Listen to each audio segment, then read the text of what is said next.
I want you to take a second and imagine something. Imagine being proud to buy a brand new house only to have that house flood 3 weeks later with at least 5 feet of water. For one Stony Creek Plantation resident, that imagination is a reality. His home, along with many others behind me in this cul-de-sac, took on at least 5 feet of water when the creek behind it flooded during Hurricane Florence this weekend. And many people who live in this neighborhood say while they've experienced hurricanes before, they've dealt with winds and they've dealt with rains, they've never dealt with anything this severe.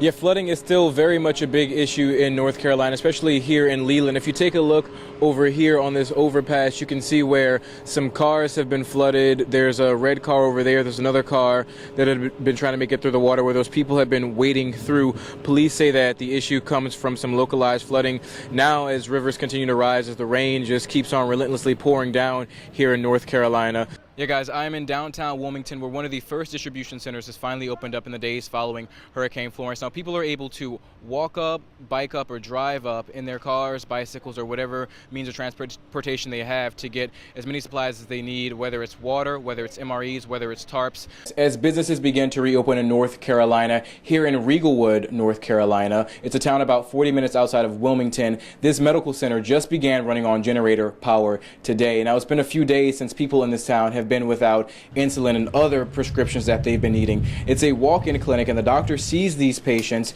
and tries to help them under low overhanging lights. Many people are on edge or at wit's end after going through the full force of Florence, but nothing compares to the frustration Fire Chief Steve Camlin feels in the storm's aftermath. He says many people dropped the ball on this one. We had people that was coming in here from mutual aid from other parts of the state, and evidently they had never been through a storm. They got scared and they hauled ass. They left, so they abandoned us. If the hours after the storm weren't stressful enough, Chief Camlin says people in the Acme, Delco, Riegelwood district were neglected by the people who are supposed to protect and serve the community. No help out of law enforcement whatsoever, not a John Brown bit.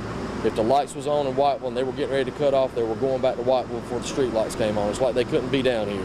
The chief says the lack of police presence led to lawlessness in the streets of Columbus County, prompting firemen to take control of the area before anarchy set in. So basically all the firemen around here are toting weapons to make sure we maintain order in our little world right here. Camlin says people tried to loot businesses. He says others even threatened firemen after being confronted about crossing barricades into restricted areas. He calls this part of the state the forgotten section. Nobody had good planning on this. This is like Fran and Bertha all over again. He says that state politicians are not doing a good enough job of handling the situation and that they need to figure out how to send help to the counties along the river basin as the tide begins to rise. They need to get out here in the ditches and see the pain and the gain that the people are out here doing and understand what's going on. Despite his frustrations, the chief is taking care of the community he serves. He set up both a medical center and a nearby gas station with power using the fire station's generator. Well, it eases people's pain to where they can get some relief, and at the same time it gives them a little bit of normalcy back. The fire chief just wants the people in his community to not have to suffer through another disaster. In Riegelwood, North Carolina, I'm Ray Price reporting. For almost 3 weeks, Kathy and John Muzzy have been watching the beating and the aftermath Hurricane Florence laid on their hometown of Wilmington, North Carolina. It's just hard to see a city you love go through this. Every day in their past Christian house, they stream the local news from back home. Kathy's been having nightmares seeing the scenes play on the television screen. I guess it's survivor's guilt. She says it's hard knowing that while they evacuated and are comfortable, others are struggling to get by. They say luckily their house and neighborhood were spared from the destruction, but their hearts ache for people who weren't so fortunate, like a mother and a baby who died when a tree crashed into their home. And that was just a couple miles from our house.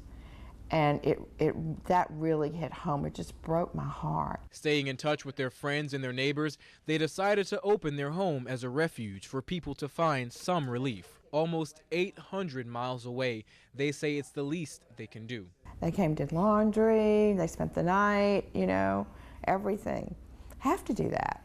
You know, it's just like a box sitting there. I mean, it needs to help somebody. John says he loaned a few of his generators to people in his neighborhood, and now that the roads are opening into Wilmington, their main concern is getting home and doing what matters most. And I feel like I'll have more time to give, you know, and to give back and to volunteer, and not be so worried about myself.